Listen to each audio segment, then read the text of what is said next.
My younger sister, Lois, called me just before our mom's funeral. She hadn't replied to any of my messages, so I was surprised to hear from her. She told me she'd just come back from Hawaii with Keith and brought me some chocolates. I was really upset because she hadn't bothered to respond to me earlier, so I ended up yelling at her in front of everyone at the funeral. I said something hurtful about her taking my husband, which was a terrible thing to say. Lois was confused and just asked, "What?" before I hung up on her. I turned off my phone and tried to calm down as I sat with the rest of the family. My name's Emily, and I just turned 38. I grew up in a family of 4. My parents, my sister Lois, who's 6 years younger, and me. My parents were pretty strict, especially with me being the oldest. But they always spoiled Lois because she was charming. Whenever she wanted something, she'd flash a smile and say, "Emily, I want this," and I'd usually give in. Unfortunately, this didn't change even as she got older, and she became quite a troublesome sister. Dad passed away 8 years ago from an illness, and about 6 months ago, Mom got a terminal diagnosis. She was in and out of the hospital. I married Keith, a colleague, 2 years ago and moved out to an apartment near my office. For the past 6 months, I've been driving an hour each way to take care of Mom between work. Lois moved back home and quit her job a year ago after a breakup. Even though she lived there, she kept pushing the caregiving responsibility onto me, saying I was better at it. So I took a month off work to look after Mom.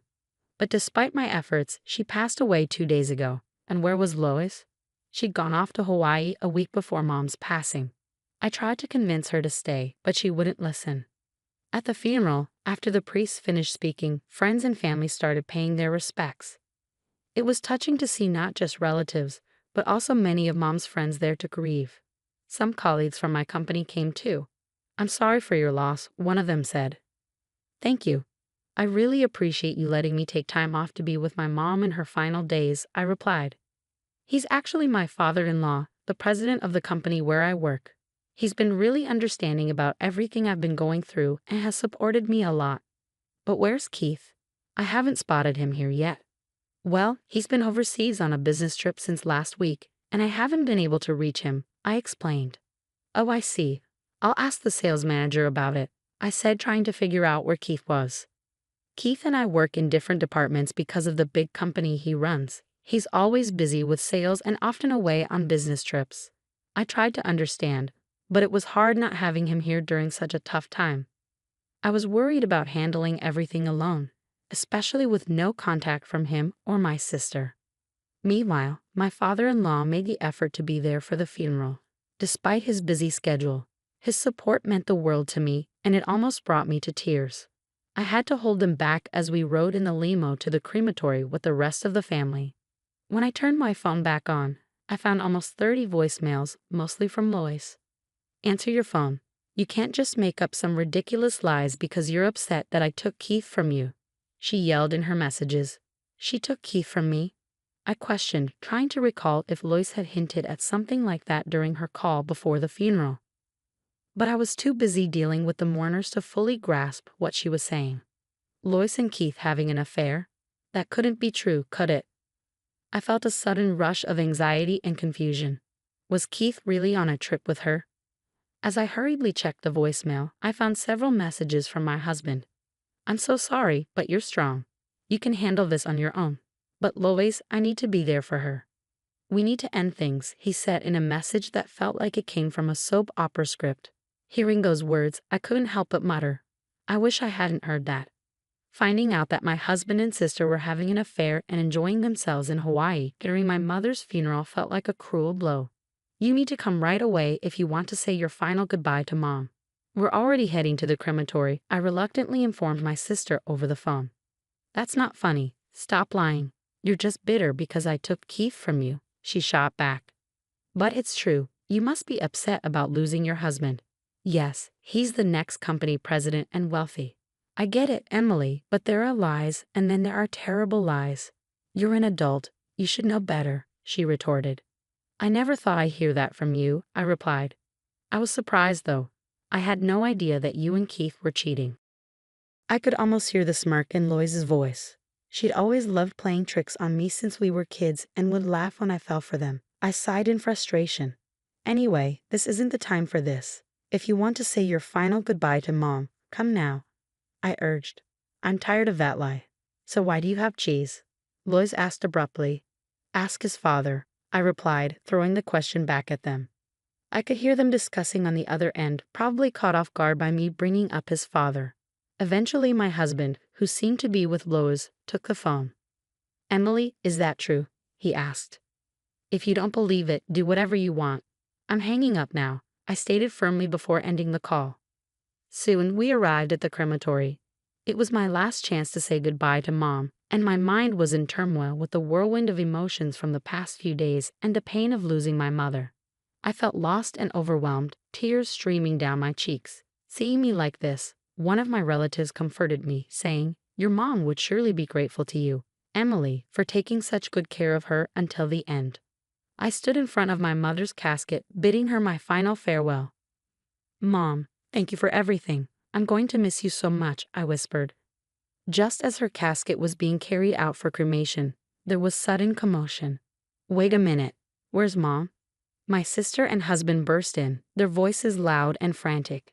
Lois tried to hold onto the casket as it disappeared behind the doors, but they closed abruptly, leaving her wailing in despair, with Keith looking stunned. We should move along now. We're disturbing others, I said, trying to keep calm. Why didn't you tell me, Emily? I didn't get to see Mom at the end. It's your fault. Lois accused me, her voice filled with anguish. My fault? I echoed, bewildered by her accusation. Absolutely. If it was this serious, you should have told me earlier. You never said anything. Lois accused, her voice filled with frustration. I couldn't help but feel exasperated. How many times had I explained our mother's health condition to her? Every time she'd just brush it off, saying, I don't know how to handle any of this. I'll leave it to you, Emily. That's right. This all happened because you didn't explain how serious Mom's condition was. It's your fault, Lois continued to blame me. Even Keith, my husband, joined in, pointing fingers at me. I stared at them in disbelief. Then what were you two doing all this time? I demanded, my voice rising with anger. They gasped, finally falling silent. If you can't say it, I will. You were off on a fun-filled romantic getaway in Hawaii together, weren't you? As the relatives murmured, clearly taken aback by the unfolding drama, I couldn't help but feel the weight of their disbelief. For so long, whenever they asked, What's wrong with Lois? Or isn't Keith coming? I've been making excuses for them, trying to shield them from judgment. Mom, I'm sorry. I really wanted to say goodbye to you more peacefully, I whispered in my mind, seeking her forgiveness. Gathering my resolve, I knew I had to clear the air. When did this affair start exactly? You both knew I was on leave caring for Mom, right? I was struggling, asking for help countless times, but all you did was have fun together, didn't you? I questioned, my voice tinged with frustration and hurt. Enough. It's all your fault, Emily. You didn't keep Keith close enough. Lois snapped back. What's that supposed to mean? I demanded, my patience wearing thin. You need to prioritize your husband more. He's been feeling bored at home because all you talk about is work and caregiving. Poor Keith, Lois chided, her words dripping with disdain. Oh, so that's what he said, I retorted, shooting a glare at Keith, who quickly averted his eyes, unable to meet my gaze. Emily, you managed to marry a wealthy future company president, but you've become conceited. That's why he was drawn to me. It's always been like this with you, Lois continued, her tone accusatory. In reality, Lois had a history of stealing my boyfriends back in high school and university. The only time she didn't succeed was with Keith because she was already with her own boyfriend then. What a disappointment. From now on, I'll be with Keith and become the future president's wife.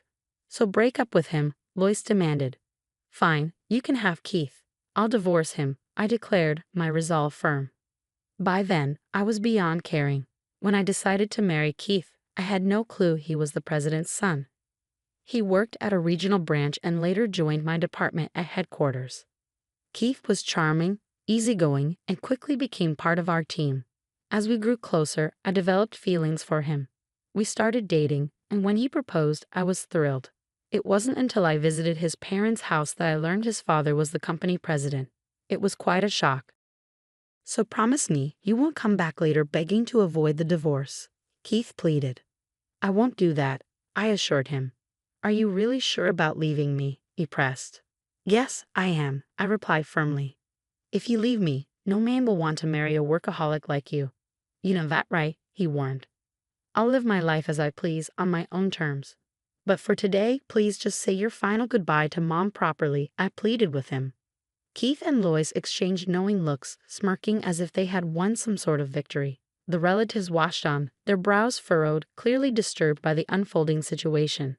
I'm truly sorry for the scene you all witnessed. I apologized to my relatives, feeling a pang of guilt.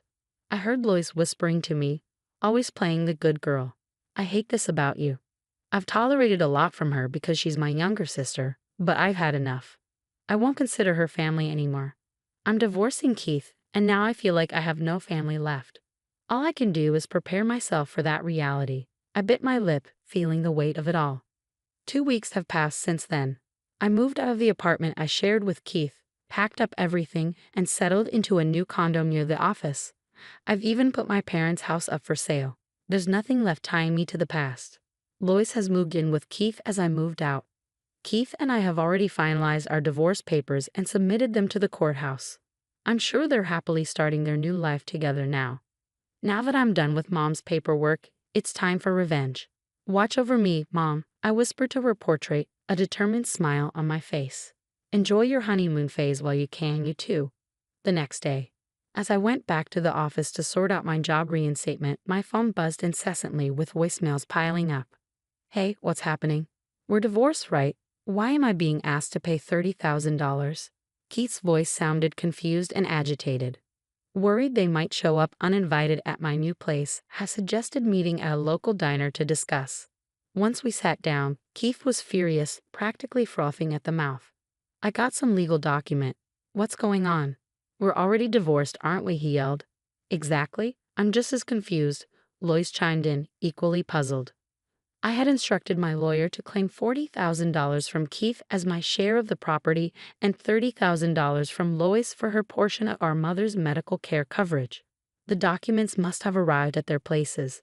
It was something they should have anticipated, but evidently didn't. I was exasperated. You just need to pay what you owe, I insisted firmly. That's not fair. Don't think you can get away with this. I've suffered a lot of emotional distress. Should I sue you for that too? Keith threatened angrily. Emotional distress? You cheated, plain and simple. So pay up, I retorted, refusing to back down. They fell silent, perhaps realizing they couldn't argue with the law. Then, after a pause, Lois turned her gaze towards me. So, Emily, it's all about the money for you after all, she remarked coldly. Fine, I'll let Keith handle the payment. If I borrow from my dad, we can easily come up with the $70,000. Keith, I know you don't have any savings. Lois, are you really okay being with a guy who has no money? I interjected. Keith will become president soon, then he'll be wealthy. It's just a matter of time, Lois replied confidently. Oh, Lois, you're after the money too, aren't you? I couldn't help but comment, feeling a mix of disbelief and disappointment. No, I have plenty of love. Dad's been saying for a while that he'll retire at 65. So in 2 years, I'll be president, Keith asserted confidently. Really? That would be something, I replied, trying to hide my skepticism. I'm definitely going to be president. I'm his only son, Keith affirmed. I wonder. I couldn't help but chuckle, my doubt seeping through. I can't believe this. Has she lost it? Lois muttered, clearly annoyed. But the real revenge plan I had in store was just getting started. Keith, you've been taking a lot of time off work, citing family funerals, right? I asked casually. Well, my mother-in-law is family too, Keith replied, trying to justify his absences. That's true, but the company is aware of what you've actually been up to, I continued, watching Keith's expression carefully. Huh? What do you mean? He asked, clearly confused. Do you know that your father attended Mom's funeral? I dropped the bombshell, knowing I had purposely kept this information from Keith and Lois. That was you, Keith realized, his eyes widening in shock. You didn't do any caregiving at all. You have the nerve to lie about taking family leave for that, and you've gone off on several business trips with Lois instead, right? I've reported that too. I stated matter-of-factly. How did you find out? Keith stammered, clearly caught off guard. Lois has been posting photos on social media, showing where she's been and when. And there were a few pictures with you in them. Quite shocking, I revealed. Huh? You knew about my social media? Keith asked, surprised. It's the same account you had back in high school. Of course I'd know, I replied. Lois shifted uncomfortably, and Keith seemed stunned by my revelations. Wait, does Dad really know everything? He asked, looking bewildered. Just as my mother was family to you, your father considered her family too. So of course he knew about the funeral, as it should be reported to the company. Even after the funeral, he reached out to me several times to check on me, so I reported everything to him. And he's quite furious. He also made it clear he has no intention of making you the next president, I explained, dropping another bombshell. Huh? But I'm his son. Keith protested, disbelief written all over his face. He said he doesn't recall ever mentioning our company follows hereditary succession. He also made it clear he doesn't need a son who would act so disloyally.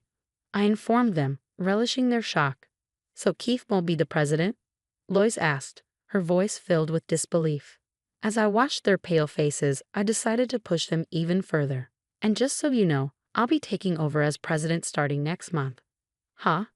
Keith and Lois exclaimed simultaneously. In fact, I've just received the official notice from the president and my superiors at the company. I've been formally appointed as the new president, I announced confidently. There's no way they'd make you president, Keith protested, clearly rattled. If you think it's a lie, why don't you call your father and ask? I challenged him. Keith hurriedly dialed his father's number, while Lois, his new wife, watched anxiously. So Emily is really going to be the president? It's true? So I won't become the president's wife? If I had known, I wouldn't have taken you from Emily. Lois lamented, her voice tinged with regret. But you just said you loved me, Keith muttered, stunned by the turn of events. That was considering your assets, I clarified firmly. What did you say? Keith's voice rose in confusion and frustration. Unable to tolerate their squabbling any longer, I stood up.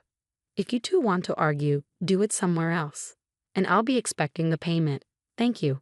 Wait, please don't leave me. Please, sis, support me, Keith pleaded desperately. I evaded their outstretched hands and walked away. Eventually, the couple ended up divorcing. Keith was demoted by his father and eventually resigned from his job. Now he works multiple part-time jobs every day to pay off his debts to me. Lois, on the other hand, is reportedly working at a bar at night. Initially, she seemed to be doing well, but she fell victim to a bad situation after being deceived by a dishonest man. Meanwhile, I've become the president. Admittedly, it's for a small company that operates as a subsidiary in the caregiving industry, established based on the proposal I submitted during my caregiving leave. However, the caregiving sector is projected to grow in the future, and I'm determined to excel. I'll give it my all from here on out.